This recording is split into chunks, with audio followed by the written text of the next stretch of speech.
안녕하세요. 세람TV 이승훈 강사입니다.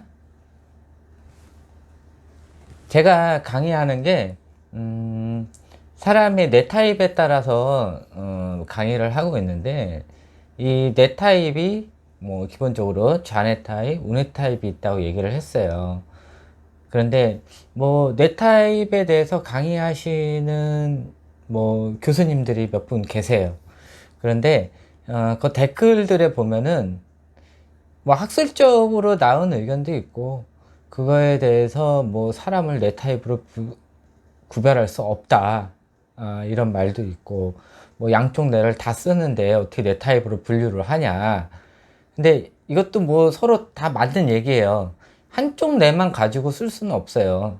이게 두 뇌를 다 가지고 써야 되는데, 어느 쪽 뇌를 더 많이 쓰냐에 따라서 뇌 타입을 나눈 것 뿐이지, 그거를 뭐 한쪽 뇌만 쓴다고 뭐 좌뇌 타입, 뭐 우측 뇌만 쓴다고 뭐 우뇌 타입 이렇게 나누는 건 아니에요. 그래서 그거에 대해서 지금 사람이 어느 쪽 뇌를 많이 쓰고 그거에 따라서 사람 타입이 어떻게 바뀌는지 이거에 대해서 설명해 주고, 그 다음에 조기 교육으로 인해 가지고 사람들이 어떤 식으로 바뀌는지 이거에 대해서 설명을 해 드릴게요. 어, 제가 PPT를 준비를 했는데, 이거 글씨 같은 게 좀 안 보이면은 제가 또 전체 화면으로 해서 보여드리도록 할게요. 이 연구는 뭐 학술적으로 나온 연구도 있고, 제가 개인적으로 한 10년간 연구한 거를 포함한 거예요. 그리고 보통 이게 아동용을 뭐 내 타입으로 이렇게 해가지고 한 거는 거의 없어요. 제가 뭐 개인적으로 거의 연구한 자료니까, 그거를 감안하셔서 들어주셨으면 합니다. 그리고 이거를 들으시는 분들이, 거의 다 성인이기 때문에 요거는 조금 수위를 높여가지고 강의를 하도록 할게요.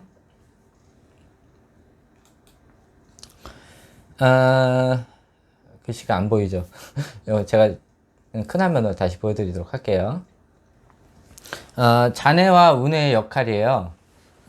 그래서 자네는 기본적으로 언어적, 그 다음에 운에는 시각적, 그 다음에 자네는 논리적, 운에는 직관적, 자네는 이성적, 운에는 감성적. 이런 얘기는 많이 들어보셨을 거예요. 근데 이게 무슨 뜻인지에 대해서 제가 이제 설명을 해 드릴게요. 일단 자네랑 운해랑 제가 비교를 해가면서 설명을 하는 게 오히려 더 나을 거예요. 그래서 요거는 제가 큰 화면으로 보여드리고, 말만 나오니까는 잘 보세요. 자네는 언어적이라 사람을 봤을 때 이름을 기억을 잘해요. 그리고 대화 시 단어를 더 많이 사용하고 언어로 된 자료를 더 잘 기억을 하고 언어적 학습에 익숙하고, 그 다음에 운에는 시각적이면서 얼굴을 기억을 잘하고 대화 시 신체 언어를 사용하고 공간, 그림을 잘 기억하고 경험 및 활동적 학습에 익숙합니다. 이렇게 되어 있는데, 이게 뭔 뜻이냐? 낯선 사람을 봤을 때, 저는 누구누구입니다 라고 했을 때, 그 이름이 먼저 들어오면은 이제 좀 잔해 타입이라고 보시면 되고, 그 사람 얼굴을 기억을 하려고 그러면은, 그러니까 얼굴이 먼저 들어온다 그러면은 운해 타입이라고 보시면 돼요. 그리고 대화를 할 때, 잔해 타입 같은 경우는, 많은 어려운 단어든 무슨 단어든 이렇게 말을 많이 하는데 단어를 많이 써서 얘기를 하고, 운해 같은 경우는 암기력이 낮기 때문에 머릿속에 단어가 많이 안 들어가 있어요. 그래서 그거를 표현하기 위해 몸동작을 많이 이용을 해요. 그래서 자네 사람들이 얘기를 하면은 보통, 어, 몸은 가만히 있고 말로 많이 표현을 하는 편이고, 저처럼 이렇게 운해 타입 같은 경우는 손을 쉬질 않아요. 이게 손을 움직이면서 머리를 굴리는 그 작업을 하기 때문에 손을 가만히 있지 못하고 손을 막 움직이면서 얘기하는 그런 스타일이 많아요. 보통 운해 사람들 얘기를 할 때 보면은, 몸을 가만히 못 있어요. 얘기를 할 때. 그 자네 사람들은 딱 서가지고 그냥 말만. 그리고 몸을 움직이더라도 손만. 탁탁탁 이런 식으로 이렇게 얘기를 하는 그런 타입이에요. 그리고 이 언어로 된 자료를 더 잘 기억한다고 그랬는데, 이 언어는 네 가지라고 그랬죠. 듣기, 말하기, 읽기, 쓰기예요. 그러니까 이 글씨에 관련된 거, 그다음에 말에 관련된 거, 이거에 대한 자료를 더 잘 기억을 해요. 그리고 운해 같은 경우는 공간 그림을 잘 기억한다고 그랬는데, 어떠한 내용을 설명을 하려고 그러면은 그 내용이 머릿속에 그림이 그려져야 되고 영상이 나와야지만 그거를 기억을 할 수가 있어요. 단어만 보고 문장을 봐서도 기억을 잘 못해요. 특히 딱딱한 글씨, 교과서적인 글씨, 이런 거 같은 경우는 더 이해를 못하고 처음 보는 거나 아니면 내가 보지도 못했던 것들, 이런 것들 기억하기가 굉장히 어려워요. 또, 그러니까는 자네 같은 경우는 언어적 학습에 익숙해요. 그래서 학습, 학교에서 선생님들이 말하고 그거에 대해서 학습하고 듣고 이런 것들에 대해서 잘 하는데, 운해 사람들 같은 경우는 학교 학습할 때 굉장히 어려움을 느껴요. 선생님이 얘기를 해도 무슨 소리인지 못 알아듣고, 그러니까 수업 시간에 계속 딴짓하고 점수도 잘 안 나오고 학교에 관심이 없고, 오히려 학교에 가서 노는 거, 이런 거에 대해서 관심이 있고, 그 다음에 공부하는 아이들 괴롭히고, 그런 식으로 해가지고 학교 끝나면은 이제 뭐하고 놀까 이 생각을 하고, 자네 사람들 같은 경우는 학교 끝나고 나서, 또 학원 가서 또 뭘 하지? 막 이제 이런 거 생각하고, 생각하는 차원이 달라요. 또, 논리적. 체계적인 방법으로 문제를 해결하고, 그 다음에 분석적으로 생각을 추론하고, 논리적 추리 수학학습에 유리하고, 그 다음에 운해 같은 경우는 직관적이에요. 직관적인 판단으로 문제를 해결하고, 유머 있게 생각 및 행동을 하고, 빠른 상황 파악 및 대처에 유리합니다. 이렇게 되어 있는데, 이거는 뭐냐면은, 어떠한 문제가 닥쳤을 때, 자네 타입 같은 경우는 어떻게 하냐면은, 이론에 근거해 가지고 그거에 대해서 해결을 하려 해요. 그래서 매뉴얼이 있어야 돼요. 그래서 매뉴얼대로 행동을 하려 하고, 그 매뉴얼이 없으면 좀 당황을 하고, 또 매뉴얼이 찾아질 때까지 기다려요. 또 이 수에 대한 개념이 잘 돼 있어요. 이 수에 관련된 뇌가 잔해에 있기 때문에 수계산 이런 것들이 능통하단 말이에요. 그리고 체계적으로 순차적으로 하려는 거를 굉장히 좋아해요. 그래서 10가지 일이 있다 그러면은 1부터 차근차근 하려고 하고, 하다가 3번이 없거나 7번이 없으면은 이제 불안한 감을 느껴요. 그래서 운의 사람들하고 다르게 자네 사람들은 순차적으로 일을 하려고 하기 때문에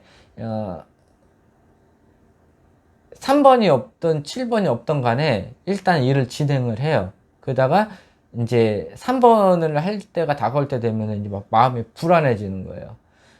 이걸 해야 되는데, 빨리 와야 되는데, 이걸 준비를 빨리 해야 되는데. 그래서 이 빨리빨리가 이제 몸에 배게 돼요. 운의 사람들 같은 경우는, 일 같은 것이 들어왔을 때, 보통 경험을 토대로 많이 하려고 해요. 그래서 이 경험을 중요시하고, 이 경험 학습 같은 것들이 몸에 잘 배고 학습 능력이 뛰어나요.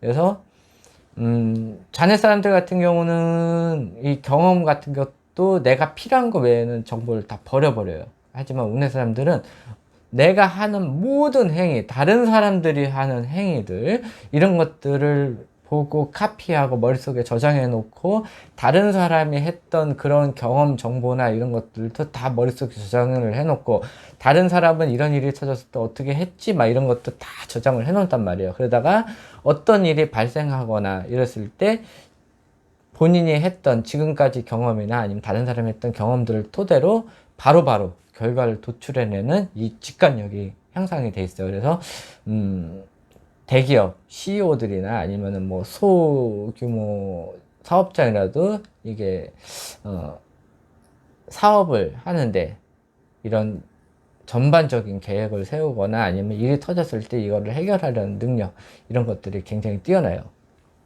그리고 자네는 이성적인 판단을 해요. 그래서 감정을 억제하고 기존의 것을 개선을 하고 사실적 현실적인 걸 좋아하고, 운해 같은 경우는 감정을 발산하고 새로운 사실을 발견하고 환상적 상상적인 것을 좋아함, 이렇게 돼 있는데, 이게 뭔 소리냐?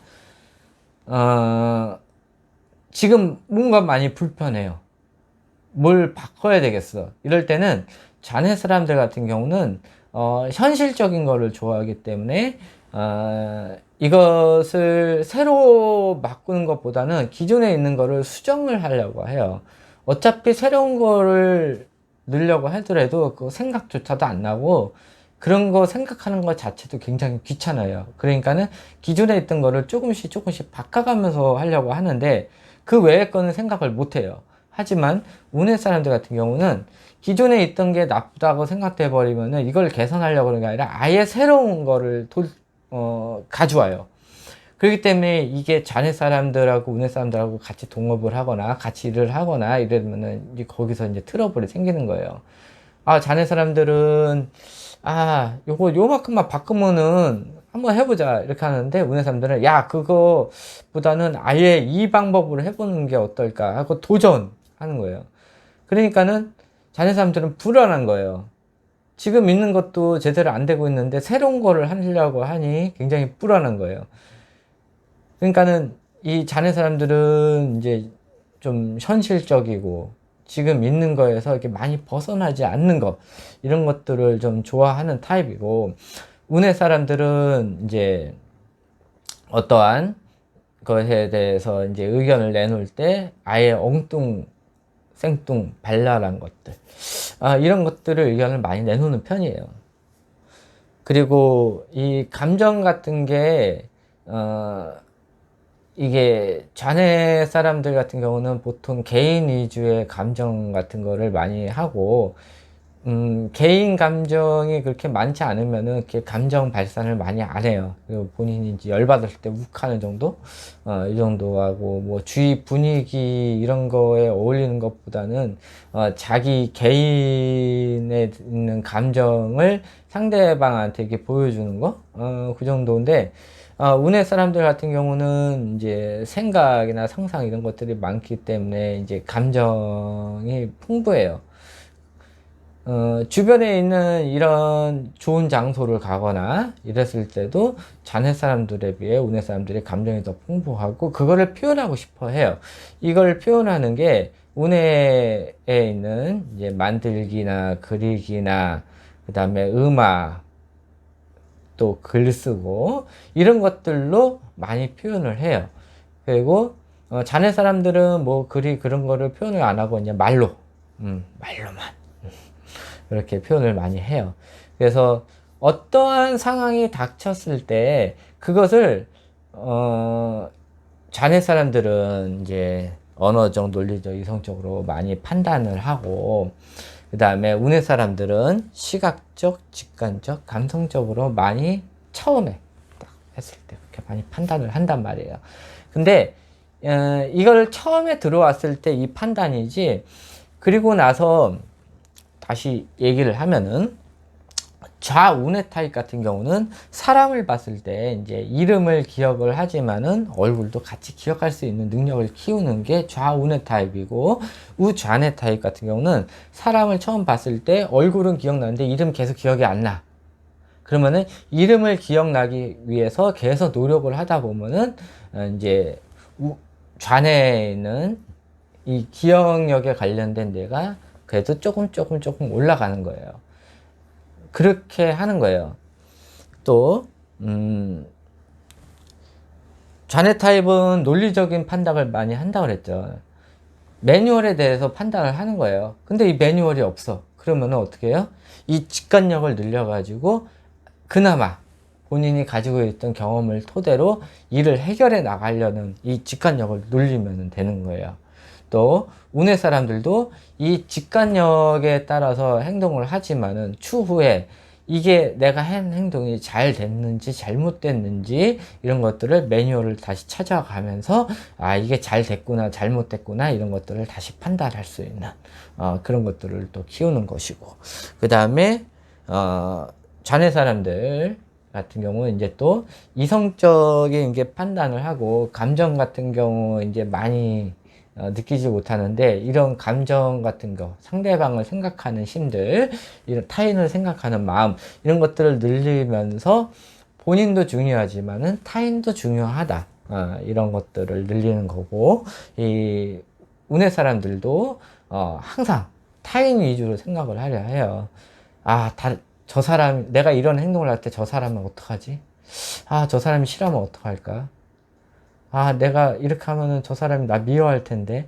항상 상대방 기준으로 생각을 하려니까는 본인이 막 결정을 하는데 막 결정장애가 생겨요. 그러니까는 본인의 결정에 대해서 좀 확신을 가질 수 있는 이 자네 성격도 좀 같이 키워야 된다는 거예요. 그래서 이거를 서로 호응을 해 가면서, 조화를 이루어 가면서 내 타입을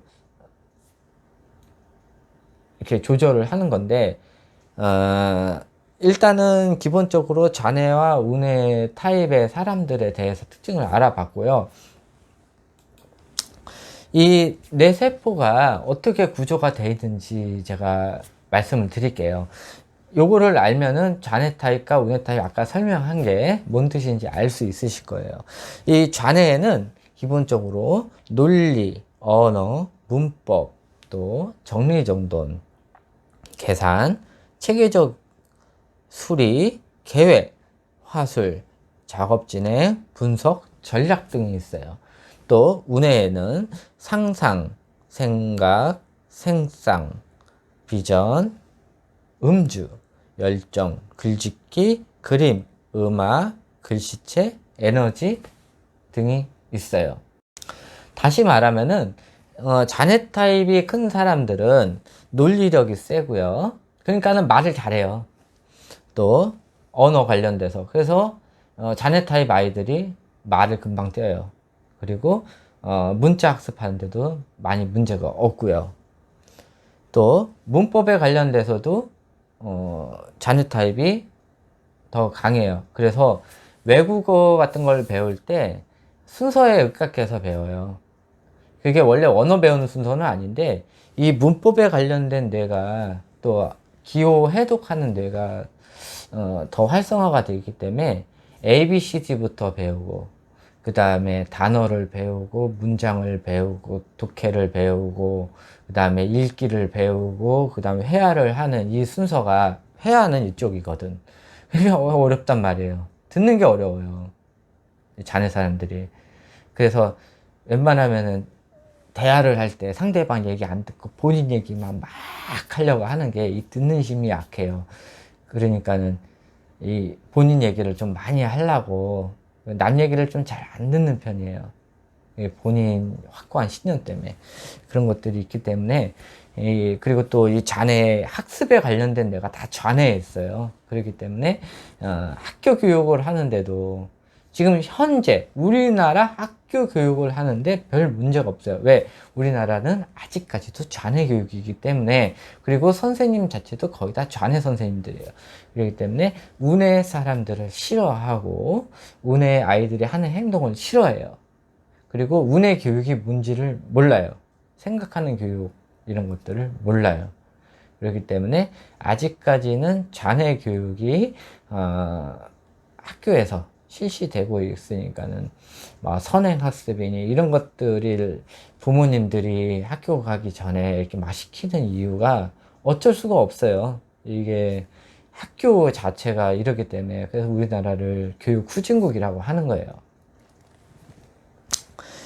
실질적으로 보면은 운의 타입 아이들이 머리는 더 좋아요.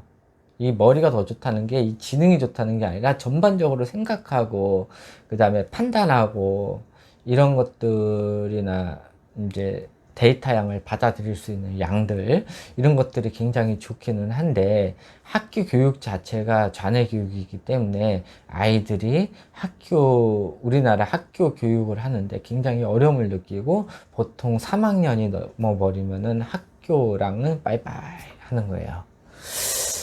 그리고 이 수리 같은 경우도 좌뇌에 있어요. 그래서 이 계산기 기능도 좌뇌에 있고요. 그래서 아이들이 수학 공부하는데도 굉장히 어려움을 느끼지를 않아요. 그리고 공식 같은 거 암기하고 이런 것들도 다 좌뇌에 있기 때문에, 이 암기에 관련된 것도 다 좌뇌에 있어요. 단순 암기가. 그러니까는 이 좌뇌 교육을 하는데 굉장히 어려움을 느끼지를 않아요. 이 말빨, 화술 이런 것도 다 좌뇌에 있고요. 그 다음에 작업 진행, 그러니까는 좌뇌 사람들이 이 순서에 맞춰서 하려고 그러는 게 그 이유예요. 이거가 어지럽히거나 뒤집어지면은 이제 머릿속에 혼란이 오고, 이 순서와 계에 관련된 뇌가 활성화가 된 사람들은 항상 주변이 깨끗해요.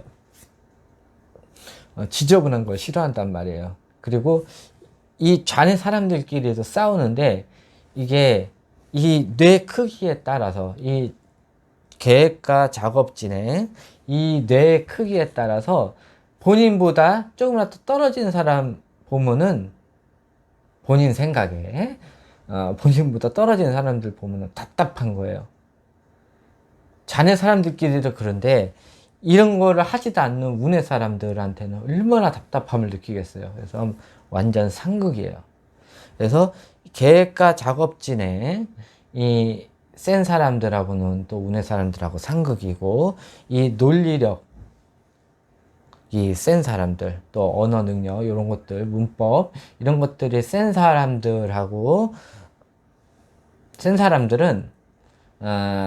우뇌에 있는 상상하고 생각하는 능력이 떨어지면서 오히려 상상하고 생각하는 것들을 하는 사람들을 싫어해요.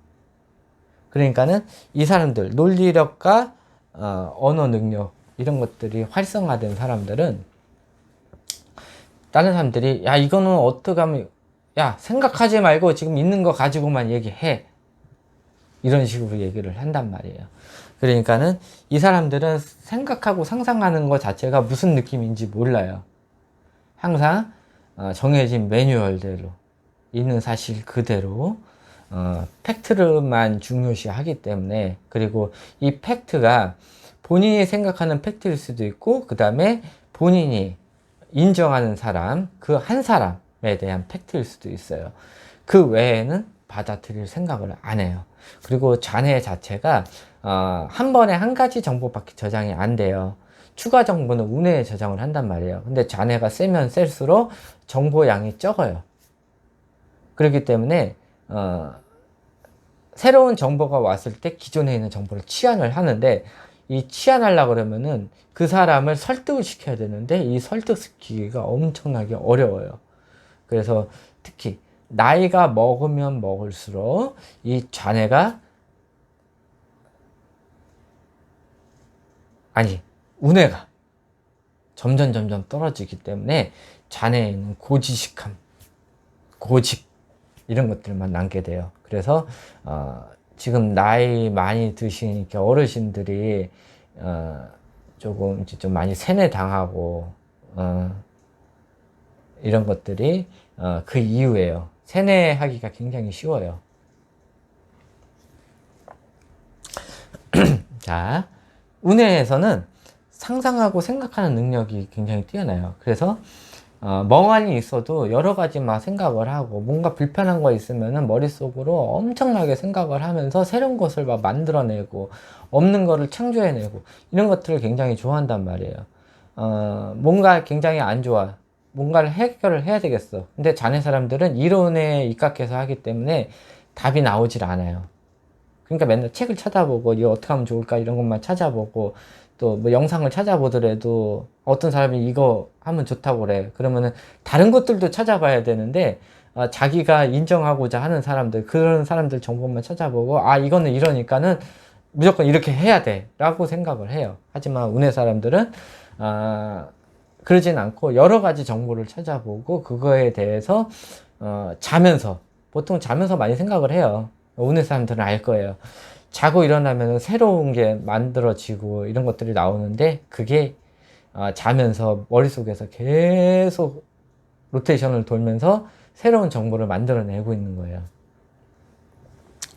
그리고 이 운의 사람들은 비전, 이 미래를 보는 걸 굉장히 좋아해요. 그래서 이 상상하는 능력이 이 비전하고도 관계가 있는데, 앞으로 어떻게 될까? 그래서 이 미래에 대한 상상을 하면서 이 분석하는 걸 굉장히 중요시해요. 그래서 앞으로 다가올 미래들에 대해서 좀 분석력 이런 것들이 뛰어나서 이게 비전이 굉장히 뛰어나요. 그래서 이 사업가 같은 거 할 때 굉장히 좋아요. 근데 이 사업가를 하려고 그러면은 역시 경험을 토대로 해야 돼요. 그래서 경험력이 많으면 많을수록 자네 사람들보다 이 미래를 보는 안목이 더 넓어요. 그렇다고 자네 사람들이 못 보는 거 아닌데, 자네 사람들보다 운의 사람들이 보는 그 기간이 굉장히 길어요. 그리고 열정이 자네와 운에 둘 다 있는데, 자네 사람들은 집중력이에요. 집중력에 관련된 열정.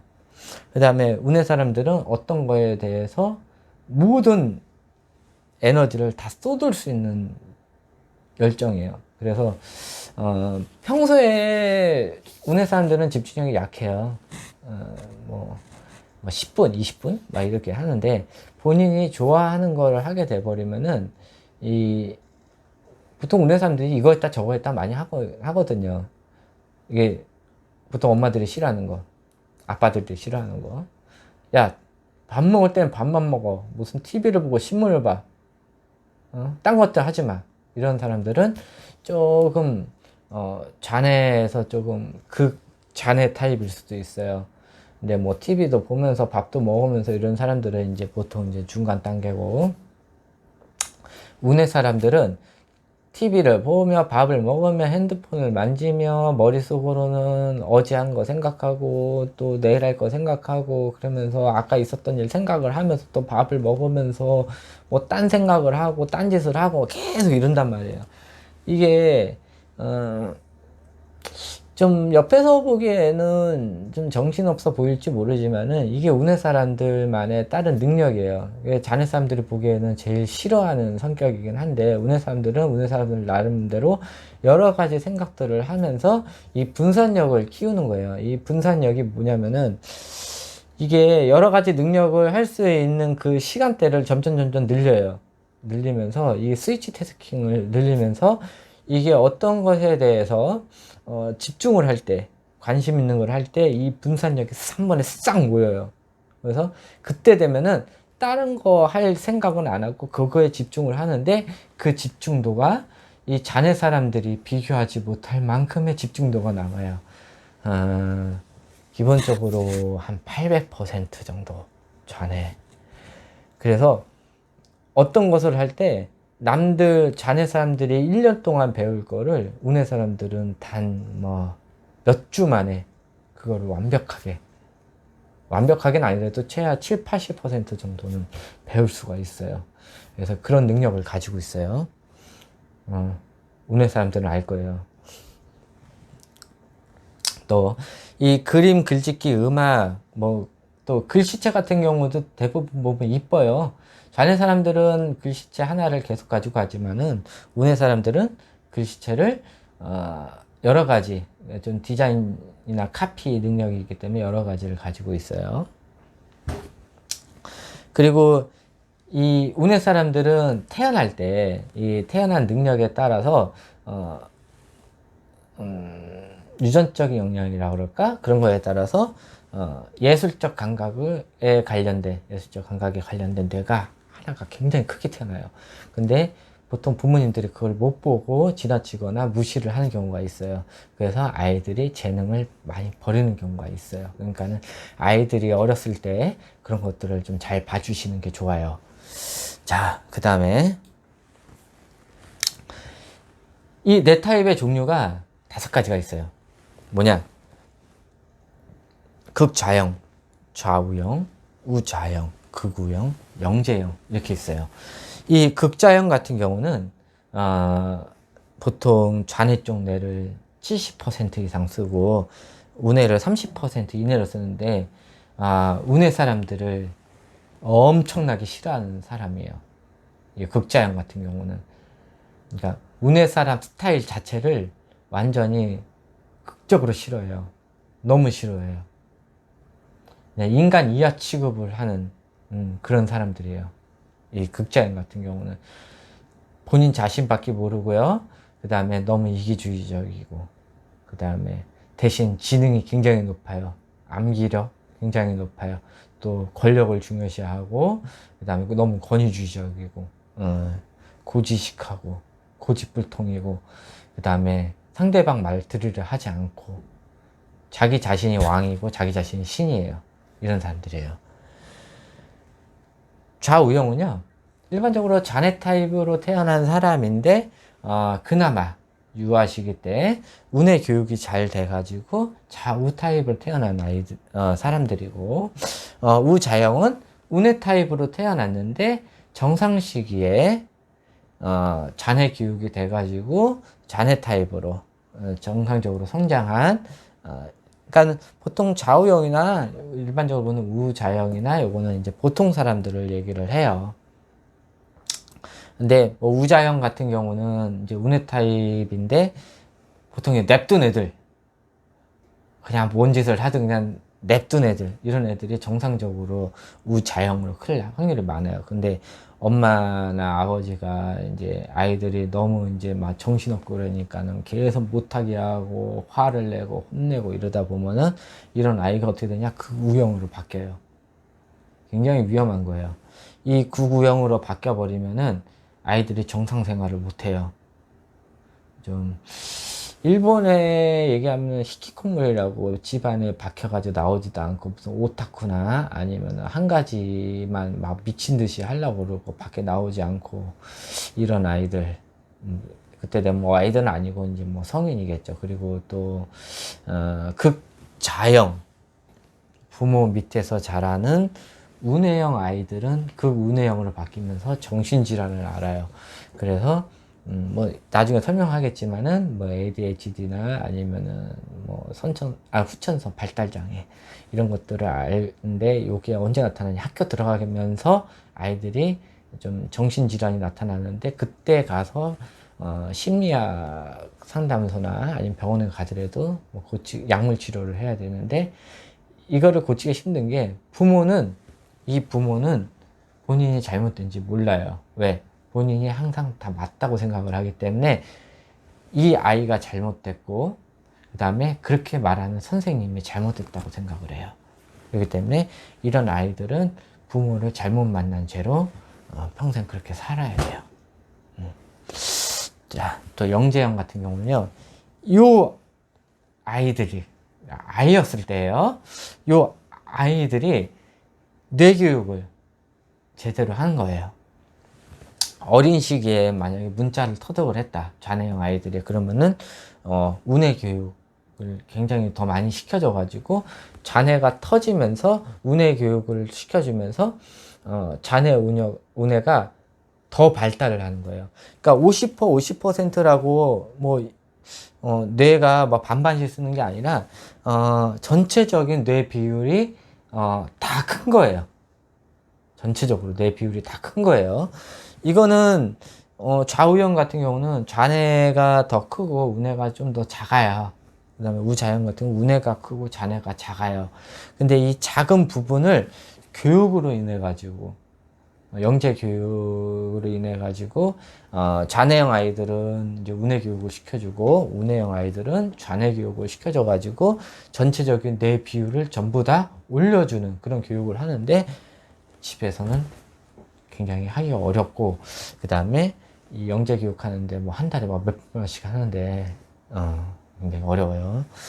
그래서 요거 상태로 잘하는 것만 해도 일반적으로 정상적인 생활을 하는데 별로 문제는 없어요. 근데 이렇게 잘하게 하기 위해서는 요 다음번에 설명을 해 드릴게요. 그래서 이 뇌 타입이 나뉘는 요인이 있어요. 제가 지금 이번에 강의가 조금 긴데 나누지는 않고 그대로 풀 영상으로 올리도록 할게요. 좀 불편하시면은 이제 조금 나눠서 들으세요. 뇌 타입이 나뉘는 요인이 있어요. 태어남과 동시에 여러 가지 요인에 의해 전반적으로 한쪽 뇌가 반대쪽 뇌에 비해서 뇌의 크기가 큰 거예요. 그래서 보통 엄마 뱃속에 있을 때 뇌 타입이 바뀌어요. 뭐 우뇌 타입이든 자뇌 타입이든 바뀌어서 태어나는데, 태어난 아이가 자뇌 타입인지 우뇌 타입인지 모르잖아요. 그래서 기본적으로 6세에서 7세까지는 그냥 우뇌 타입이다 생각하고 그냥 가르치시면 돼요.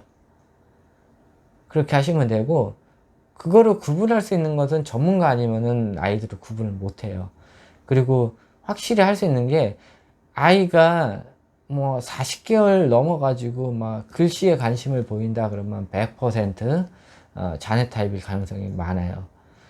그러면은 이제 이때다 싶어가지고 이제 아이들 뭐 한글 교육을 시키고, 그다음에 아이들가 한글을 떼면은 막 옆집 엄마들한테 막 자랑하고 그러는데, 그거에 대한 후속 교육이 없어버리면은 아이가 아까 얘기했던 극좌뇌형 타입으로 자랄 가능성이 굉장히 많아요. 그러니까는 이런 시기에 아이들 한글 교육이나 문자 교육을 해줬을 때는 꼭 병행을 하셔서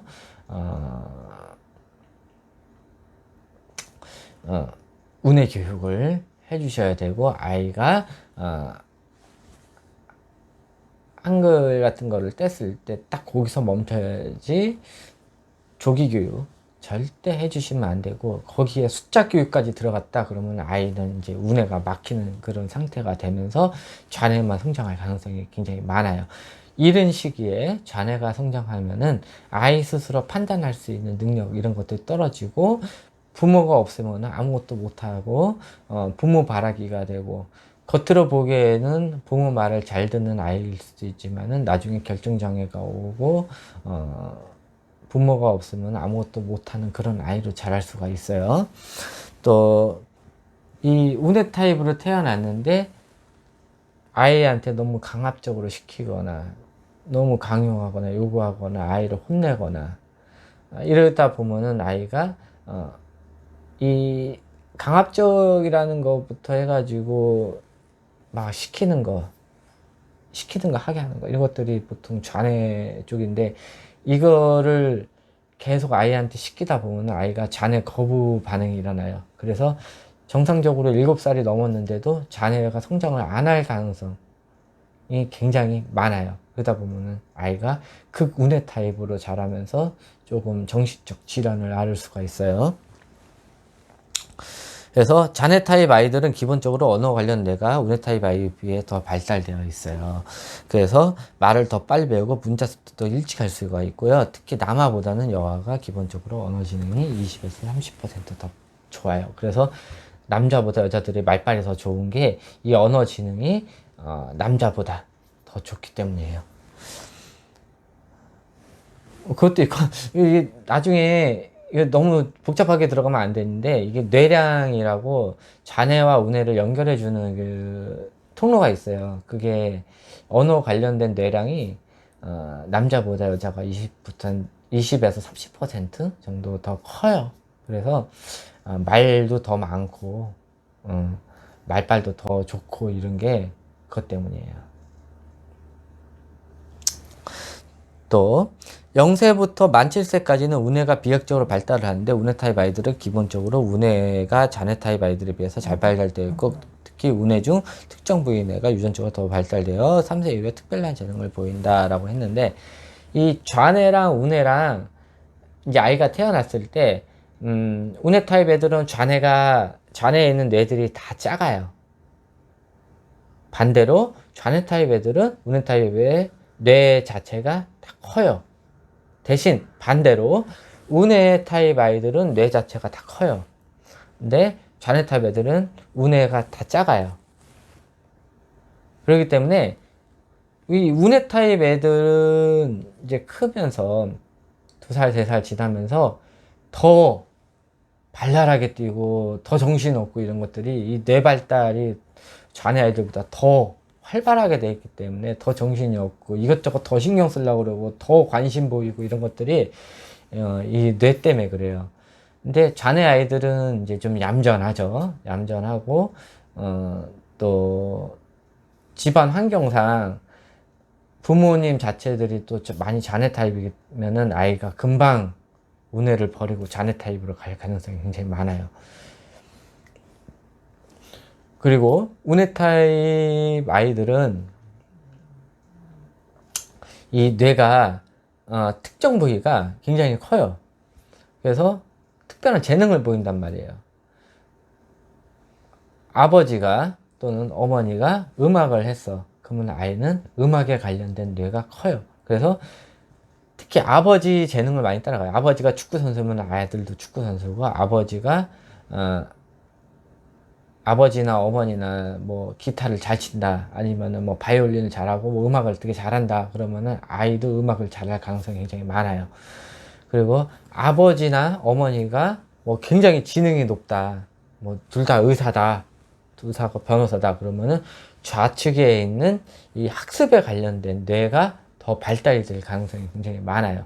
그래서 이 지능이나 아니면은 이 재능이나 이런 것들은 유전적인 영향으로 더 뇌가 더 발달할 가능성이 굉장히 많아요. 그리고 운해 타입 아이들은 자네 타입 아이들에 비해 뇌세포 자체가 더 발달되어 있는 상태에서 운해가 추가적인 성장을 하기에 공부보다 만들기, 그리기, 음악 등 더욱더 관심을 보인다는 게 그 뜻이에요. 그래서 운해 타입 아이들은 운해 관련된 뇌가 더 발달이 되어 있는데, 거기다가 0세부터 7세까지는 운해가 폭발적으로 성장을 하기 때문에 운해가 더 발달이 돼서 다른 아이들보다, 그러니까 자네 아이들보다 더 많이 만들기나 그리기나 이런 것들, 공부보다는 그런 거에 대해서 관심을 더 많이 보일 수가 있고, 그림을 그리는 아이들 중에서도 뭐 같은 나이 또래 애들에 비해 더 정밀하게 그리거나 더 상상해서 그리거나 아니면 머릿속에 있는 거를 그대로 투영을 하거나 이런 아이들이 굉장히 많다고요. 근데 그거를 부모가 우리 아이는 뭐 그림 잘 그려 이 정도로 끝내면 안 되고, 그런 것들을 한번 상담을 받아 보시는 게 좋아요. 아이가 재능이 좀 있다 싶으시면 상담을 받아서 그쪽으로 키우시는 게 아이들 그거에 관련돼서 이제 또 다른 쪽, 이게 운해가 발달한다 운해만 발달을 하는 게 아니라 그런 재능을 살려주면은 같이 자네도 같이 발달을 하기 때문에 그런 아이가, 어린 아이, 특히 운해 아이들 같은 경우는 재능이 있었을 때 그거를 발달을 시켜주면은 같이 좌측뇌도 발달을 해요. 동시에 발달을 하니까는 아이들 뇌교육할 때 굉장히 좋은 효과를 볼 수가 있는데, 보통 부모님들이 그걸 무시하고 많이 지나가는 경우가 많아요. 그리고 이런 운해 타입 아이들한테 강제적으로 자뇌 교육을 시키게 되면 반항심이 늘어요. 그리고 자뇌 성장에 방해가 될 수 있어서 극운해형이나 또 과잉 반응, 후천성 발달 장애가 올 수가 있어요. 그래서 이 운해 영향이 좀 큰 아이들한테 너무 강압적으로 시키거나 또 소리를 지르거나 하려는 걸 못하게 하거나 혼을 내거나 이러다 보면은 아이가 발달 장애가 올 수가 있어요. 그리고 자네 타입 아이들은 기본적으로 운의 크기가 작기 때문에 0세, 7세까지 많은 운의 교육으로 운의 뇌세포의 크기를 올려줄 필요가 있어요. 또 만들기, 그리기, 음악, 창의력 학습 등으로 뇌세포 크기를 올려주고, 사회성 교육으로 사람들과 어울릴 수 있는 능력을 키워주고, 자뇌 교육을 하시는 게 아이들 뇌 발달에 도움이 돼요. 또 자뇌 타입 아이들은 자뇌 세포가 운해 타입 아이들에 비하여 크고 잘 발달되어 있어서 조그만 자뇌 자극에도 자뇌가 열릴 가능성이 많아요.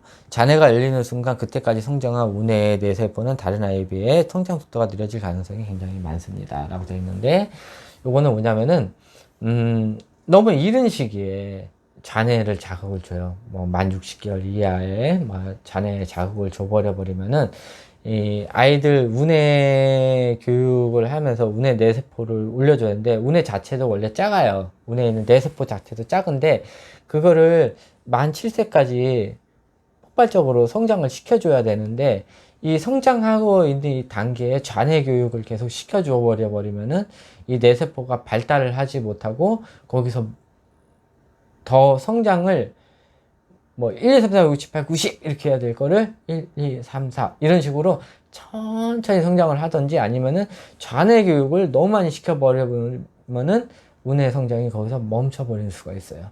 그래서 그 멈춰버리는 순간 그 뇌세포의 크기를 가지고 평생 살아가야 돼요. 부모의 욕심에 의해 가지고 아이는 그 뇌세포로 평생을 살아가게 되는 거예요. 그러니까는 아이의 뇌 교육이 그래서 중요한 거예요. 부모의 욕심을 버리시면은 아이가 더 활달하게 더 잘 성장을 할 수가 있어요. 아니면은 굳이 아이를 이렇게 가르치겠다 하면은 정상적인 영재교육 패턴을 배우셔가지고 아이들 뭐 한글만 가르쳐 주고 그 다음에 땡 하지 마시고요. 정상적으로 아이에 대한 창의성 교육을 패턴별로 배우셔가지고 아이를 가르쳐 주시면 상관이 없어요. 그런데 아이 한글 가르치고 나서 난 뭐예요? 숫자 가르쳐요. 그리고 뭐예요? 이때다 싶어가지고 영어 가르쳐요. 한자 가르쳐요. 그 다음에 아이들 덧배생 가르쳐요. 6살, 7살 됐는데 벌써 초등학교 1학년 과정 끝냈어요. 그럼 뭐예요? 7살짜리한테 초등학생 2학년 과정 가르쳐요. 아이들 학교 가서 뭐예요? 놀아요. 초등학교 1학년짜리한테 3학년짜리 교육시킬 거예요? 뭐 서울에는 뭐 그렇게 한다 그래요. 서울 뭐 대치동이나 그런데 그렇게 한다는데 그건 뭐 1%도 안 되는 사람들이고 뭐 제 강의는 뭐 그 1% 사람들 강의를 하려고 하는 건 아니니까 전반적인 사람들 강의를 하려고 그러는 거니까 그렇게까지 아이를 이렇게 혹사시키는 거는 오히려 가혹행위예요. 학대야 학대. 그러니까 아이들한테 그렇게 하는 거는 좀 안 좋은 영향을 끼칠 수가 있고 그렇게 해가지고 100명이 학교를 들어갔다 하면은 그 중에 성공하는 애들은 한 명뿐이 없어요. 나머지 99명은 다 낙오돼요. 100% 초등학교 3학년 이전에 학습장애 와요. 학습 포기해요. 그런 현상이 일어날 수가 있어요. 또 부모의 욕심에 또 환경적 요인에 의해 아이가 우뇌를 버리고 극잔해 타입으로 바뀔 수가 있으니 조심하여야 하고 아이들 뇌 활동에 유의하셔야 합니다. 7세까지 뇌는 90% 이상 성장하고 사춘기 전에 완성된 뇌로 평생 살아가게 됩니다. 이때부터 아이의 뇌 타입은 완벽하게 나뉘게 되고 아이의 평생 성격은 유아 때 부모가 만들어주는 것입니다. 이 환경적인 요인이 뭐냐면은 부모가 무슨 일이 있어가지고 너무 어려워지거나 그러면 아이들이 생존 본능이 생겨요. 그러면은 우뇌를 버리고 이 집안 내가 커가지고 내가 먹여 살려야 되겠다 이래 버리면은 아이들이 다른 사람을 생각하는 마음보다 나와 내 가족을 중요시하게 돼요. 그러면은 무슨 수단 방법을 안 가리고 공부를 해가지고 좋은 대학을 나와서 뭐 권력 같은 거 있는 그런 거를 해야 되겠다는 그 생각을 애들이 5살, 6살에 해버려요. 그게 거짓말 같은데 진짜예요. 그런 현상이 일어날 수가 있고 갑자기 아이가 어린 나이에 부모 중에 한 분을 돌아가셨거나 아니면 두 분이 다 돌아가셨거나 아니면은 태어났을 때 고아로 태어났거나 이랬을 경우는 극잔해 타입으로 바뀔 가능성이 굉장히 많아요. 그러면서 아이들이 생존 본능이 너무 세게 생겨가지고 이렇게 안 하면 본인이 굶어 죽겠다는 생각을 어렸을 때 유아 시기 때 해버리는 거예요. 그래서 그때부터는 남보다는 내 자신이 내 가족이 더 중요하게 되면서 운해를 버려버리는 수가 있어요. 그런 현상이 나타날 수가 있어요. 그래서 이제 마지막이에요. 이 극좌뇌 타입과 극운해 타입의 위험성이에요. 이 아까 제가 극좌뇌 타입하고 극운해 타입은 위험하다고 했잖아요. 그 위험성을 말씀드릴게요. 예, 보통 좌뇌는 일반적으로 나 자신이 중심이에요. 그리고 운해는 일반적으로 타인이 중심이 돼요. 그리고 이 좌뇌 타입이 커지면 커질수록 이기주의, 개인주의 사상이 커지며 운해 타입은 커지면 커질수록 다른 사람을 너무 믿기에 사기를 당할 가능성이 너무 많아요. 그래서 극잔해 타입은 화를 주체를 못하며 성격이 급하며 모든 것을 본인 위주로 돌아가야 되기 때문에 주위 사람들을 힘들게 해요. 그리고 극운해 타입은 사람들과 어울리는 것보다 혼자 있는 시간을 즐기고 혼자 가상현실 속에 노는 것을 좋아하게 돼요. 그래서 아까 얘기했던 시키코모리 방에 처박혀 가지고 혼자만의 상상을 하고 생각을 하고 막 이런 것들, 현실 세계와 좀 동떨어진 그런 것들을 좀 많이 하는 그런 영향이 있고요. 극잔해 타입은 주위 사람들을 굉장히 힘들게 해요. 제가 아까 초반에 얘기했는데, 이게 이제 성인들이 볼 거니까 얘기를 해드릴게요. 우리나라에 있는 이제 타인을 상대로 사기, 여러 가지 이제 뭐 범죄 같은 것들이 거의 다 극잔해 사람들이 많아요. 사이코패스는 보통 선천적인 거예요. 선천적인 건데 전체 인구의 1%가 사이코패스인데 거의 다 지금 감옥소에 가 있어요. 그리고 소시오패스는 뭐냐면은 본인이 범죄인지 알면서도 다른 사람 이용해 가지고 돈을 갈취하고 사기를 치는 행위, 이런 것들을 아무 꺼리낌 없이 미안하고 죄책감 없이 생활하는 사람들이 소시오패스인데, 이 사람들도 거의 다 극잔해 타입이에요. 그리고 소시오패스 같은 경우는 본인이 할 범죄들을 다른 사람들을 이용해 가지고 많이 해요. 나쁜 사람들이죠. 그래서 본인은 또 뒤로 빠져나가고 그거를 했던 사람들만 감옥을 보내고, 이런 좀 나쁜 범죄 스타일을 가진 사람들이 극잔해 타입이 굉장히 많고요. 교도소에 있는 60%에 있는 사람들이 이 사이코패스와 소시오패스가 굉장히 많아요. 나머지 40%는 뭐 이것저것 뭐 그냥 생활을 하다가 생활범죄자들 뭐 이런 것들이 있는데, 다른 사람들을 이용해 가지고 그렇게 해 가지고 다른 사람을 이용해서 인한 범죄들, 그다음에 폭력이니 뭐 이런 것들, 사기, 다른 사람의 괴로움을 또 즐기는 이런 사람들, 이런 사람들, 세디스트, 이런 사람들이 조금 극잔해 타입이 많고요.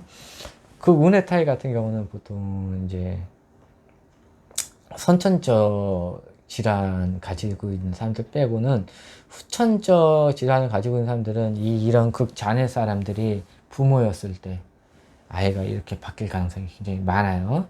그래서 이런 아이들 같은 경우는 사회생활을 제대로 할 수가 없고 거의 이런 부모한테 당했던 그런 트라우마 때문에 밖에 못 나가요. 이 트라우마 때문에 다른 사람들 만났을 때 이 부모가 했던 행동이 쭈그러져 와버리면은 그게 공포로 다가오는 거예요. 그렇기 때문에 이 아이들 같은 경우는 성인이 돼서도 제대로 된 생활을 할 수가 없어요. 그래서 이 극잔해 타입 같은 경우 사람들이 뭐가 위험하냐면은 본인이 화를 항상 다른 곳에 풀려고 해서 식구들을 많이 괴롭히고 주위 사람들을 많이 괴롭혀요. 그리고 회사의 오너라 그러면은 직장 직원들을 많이 괴롭히는 타입이에요. 그리고 본인 마음에 안 들면은 모든 것이 막 불만이에요. 항상 하루 종일 불만투성이에요. 본인 마음에 안 들면은. 그리고 화났을 때 그걸 풀어야 되는데 다른 사람이나 아니면은 동물들한테 학대하는 그런 것으로 풀면서 즐거움을 느끼는 그런 타입이에요. 그리고 극운해 타입 같은 경우는 혼자 있는 시간이 많다 보니까 밖에 나가는 것을 좀 두렵고 거 하고 감정이 많이 풍부하다 보니까는 그거를 주체를 못 해가지고 이게 즐거운 감정도 이렇게 막 폭발을 하지만은 이 슬픈 감정도 폭발을 해요. 그렇기 때문에 이 우울증 같은 게 걸리기가 쉬워요. 그래서 이 극장애 타입은 좀 강박형 스트레스 장애 이런 증상을 많이 보이고요. 그 다음에 소시오패스나 아까 전에 타인을 괴롭히면서 즐기는 성격 및 인격 장애자가 굉장히 많아요. 하지만은 이 사람들은 본인이 인격 장애라고 생각을 안 해요.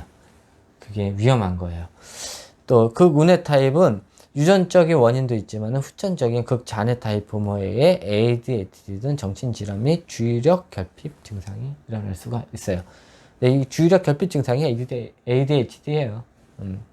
그거 외에도 여러 가지 장애 증상들이 와가지고 정상 생활을 못하고 좀 심한 틱장애 증상 이런 것들도 올 수가 있어요. 이 아이들 같은 경우. 근데 이 틱장애 같은 게 뭐 사람들마다 뭐 평생 가지고 있는 사람들도 있어요. 뭐 다리 떠는 거, 뭐 배 꿀렁꿀렁 거리는 거, 뭐 눈 이렇게 깜빡깜빡 거리는 거, 이렇게 올리는 것들, 이렇게 입 실룩실룩 거리는 거, 뭐 이러는 것들 많이 보셨을 거예요. 이런 사람들 뭐 평생 가지고 가요. 근데 이 얼굴에만 보이지만 않으면은 사람들이 그게 특장이라고 생각을 안 해요. 뭐 다리, 뭐 팔을 이렇게 꿈쩍꿈쩍거리거나 아니면 팔을 떨거나 뭐 이런 것들이 있는데 이거 왜 이제 몸 안에서도 뭐 배를 꿀렁꿀렁 거린다든지 뭐 앉기만 하면 다리를 팡팡팡팡 떤다든지 막 이런 것들이 있는데 눈에 확 띄지 않으면은 사람들이 제가 뭐 특장애가 없다고 생각을 하는데 이 특장애를 아이가 가지고 있으면은 그거를 지적을 하시면 안 돼요. 지적을 하면은 뇌가 거기에 쏠리기 때문에 그 자극을 더하게 돼요.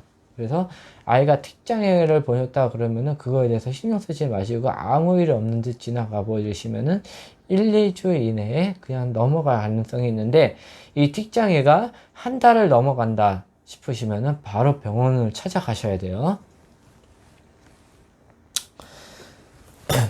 그래서 마지막으로 원활한 뇌 활동을 하기 위해서는 자네 타입은 유아 시기에 충분한 운해 교육과 자네를 자극하지 않는 교육으로 운해를 활성화한 후에 학습 교육을 실시해야 사회생활을 잘하는 똑똑한 인재로 자랄 수가 있고요. 운해 타입은 유아 시기 자네 자극으로 7살 이후 자네에 대한 거부 반응으로 학습 장애가 올 수 있으므로 조심해야 되고 강압적인 말로 아이에게 스트레스를 주면은 주의력, 결핍 및 암기력에 관련된 뇌가 망가질 수가 있어서 학습장애가 올 수가 있으니 주의하셔야 되고 이 학습장애가 오면은 성인이 돼서도 정상 생활을 하는데 굉장히 힘들 수가 있어요. 그래서 부모의 뭐 잦은 이 스트레스를 줌으로 인해 가지고 아이가 20살 넘어서 제대로 된 사회생활을 할 수가 없는 그런 상태가 올 수가 있기 때문에 이거 굉장히 조심을 해 주셔야 돼요. 이것으로 끝냈고요. 1시간짜리 강의가 됐네요. 그래서 요거는 제가 이걸 왜 했냐면요. 이 다음에 제가 설명을 할게 아이들 60개월 이전에 아이들을 학습 문자 교육이나 숫자 교육을 해가지고 아이들이 한글을 읽게 됐을 때 뇌 변화가 어떻게 됐는지 그때는 뭐 이렇게 길게 안 하고 말을 하지 방송인지 모르겠네. 하여튼 그렇게 강의를 하기 위해서 이게 준비 단계예요. 그래서 이거를 아셔야 제가 그거에 대해서 좀 이해를 하실 것 같아요. 그래서 이거는 뭐 그냥 알아두셔도 좋을 것 같고 알아두시는 게 또 좋은 것 같아요. 아이들 교육을 하고 또 성인이 돼서도 다른 사람과 내가 틀리고 부모 관계에서도 남편과 내가 틀리고 그 다음에 부모랑 성인이 돼서도 부모와 나 자신 간에 그 다음에 뭐 동생과 나 사이에도 왜 다를까? 연인 사이에도 뭐 이 사람 생각이 다르고 내 사람 생각이 다르고 직장 생활을 하더라도 서로 생각이 다른 이유가 무엇일까? 그리고 운의 타입 사람들은 뭘 잘하기 때문에 아 저거를 이용해 먹어야 되겠다 뭐 이런 것도 괜찮잖아요. 서로 같이 생활을 하려고 그러면 또 잔해 타입 사람들은 뭘 잘하니까 아 요거에 대해서 또 도움을 얻어야 되겠다 이런 것도 서로 생활을 하는데 같이 맞춰 나가고 호흡을 맞춰 나가는데 도움이 되고 저 사람은 저런 성격인가 좀 이해를 해주고 나는 이런 성격인가 좀 이해 좀 해달라 이런 것도 굉장히 좋고요. 아, 1시간 떠들었더니 목이 쉬었네요. 하여튼, 요거는 중요하니까 이렇게 해서 한번 보시고요. 좀 너무 길다 싶으시면 나눠서 보시고, 어, 다음에 강의할 거는 그 아이들 일찍 한글을 가르치면 제가 뭐 나쁘다고만 얘기를 했는데 왜 나쁜지 내 변화가 어떻게 일어나서 어떻게 해서 나쁜지 이거를 설명하려고 그러면은 또 이 내용이 있어야 돼요. 그래서 이 내용을 먼저 설명을 한 거고 그 다음에 내 변화에 대해서 어떻게 바뀌는지 왜 위험한지 이런 거에 대해서 좀 그때는 그래픽으로 해가지고 최대한 간략하게 설명을 해 드리도록 할게요. 그래서 긴 시간 강의 들어주셔서 감사하고요. 꼭 중요한 거니까 한번 되새겨서 보셨으면 합니다. 이것으로 강의 마치고 궁금한 점 있으시면은 밑에 댓글에 남겨주시면은 그거에 대해서 후속 동영상 제작을 해드리도록 하겠습니다. 네, 감사합니다.